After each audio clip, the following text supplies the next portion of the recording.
दोस्तों एक बार सुनिए इस दल्ली को, सुनिए।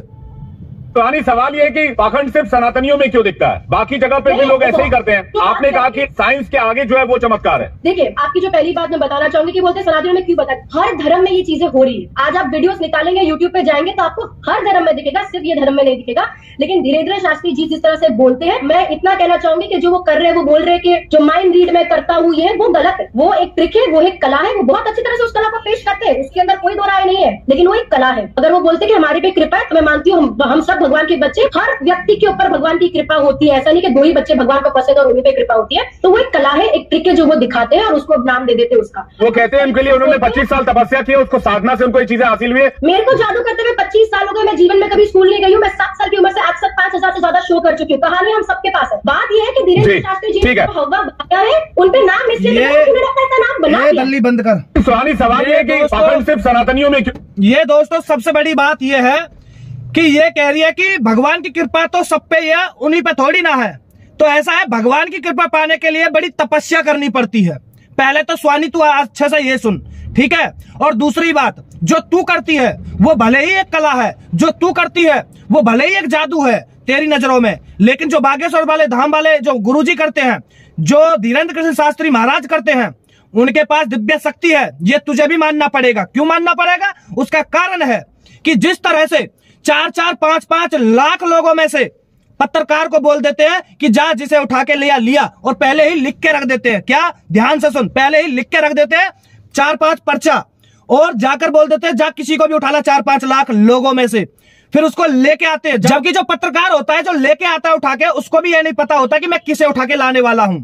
तो माइंड रीडिंग इसमें कहां से होगी? और दूसरी बात कि उन 4-5 पर्चों में से भी यह कहा जाता है कि किसी एक पर्चे को छांट लो, तब भी उनमें से एक पर्चा छटवाया जाता है, ना जाने कौन से में किसकी बात लिखी है। और दूसरी बात, सुन कान खोल के दल्ली, तू कान खोल के, जो तू कह रही है ना कि वो माइंड रीडिंग करते हैं, वो कोई माइंड रीडिंग नहीं करते हैं। तेरी जैसी दल्ली भले ही दुनिया को बेवकूफ बना रही है, फैजू के साथ फोटो खिंचा खिंचा के भले ही बेवकूफ बना रही है।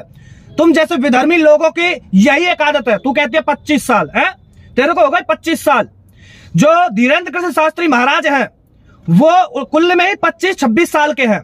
तो इसका मतलब तो यह हुआ कि उनसे ज्यादा नॉलेज तो तुझे होनी चाहिए, तुझे ज्यादा होनी चाहिए ना, क्योंकि 25 साल से तो तू कर रही है।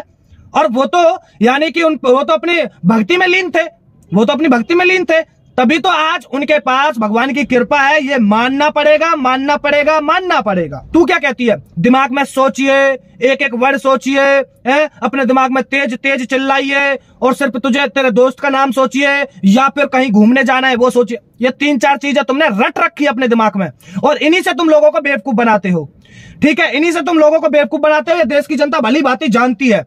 तू 100 करोड़ हिंदुओं की भावनाओं पे जिस तरह ठोस पहुंचा रही है, ये बिल्कुल भी बर्दाश्त करने लायक नहीं है।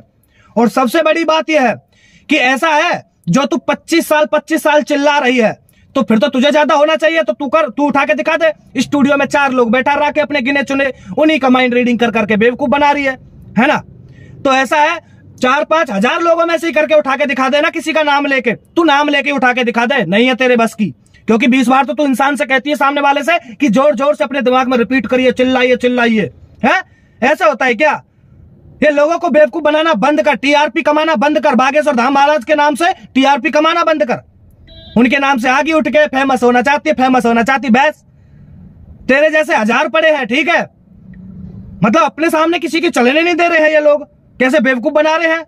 और मैं पूछना चाहता हूं, पत्रकारों के मुंह पे क्या दही जमी हुई है क्या उनके मुंह में, जो ये बोलते नहीं है कि इनसे बोलिए ना एक बार कि 4-5 हजार लोगों में से किसी को उठा, नाम लेके उठा, पहले लिख के रख ले अपने पास 4-5 पर्चे, और फिर उठवा किसी पे, तब हम मानेंगे तुझे कि हाँ तू सही है। जब मानेंगे हम तुझे, चाहे भले हमें जब विरोध करना पड़े, फिर चाहे हमें, तब मान जाएंगे हम तुझे। लेकिन नहीं, तेरे से नहीं होगा, क्योंकि तेरे बस की नहीं है। तुझे अपने बाप की नहीं पता, तो सनातन धर्म की तो पता ही क्या होगी तुझे। सबसे पहली बात, ठीक है, पहले जाकर अपने बाप को ढूंढ। तेरा बाप कौन है? आगे यहाँ ज्ञान देने, सनातन धर्म के बारे में पहले जान। ये जादू टोकता, ये सबसे अच्छा, इनका मतलब जादू है, शक्ति नहीं है। हद है यार, क्या मतलब गिरी हुई सोच है इन लोगों की। पहुंचाइए मेरे भाइयों तक मेरा ये वीडियो, ऐसी दल्लियों तक। सभी को जय हिंद।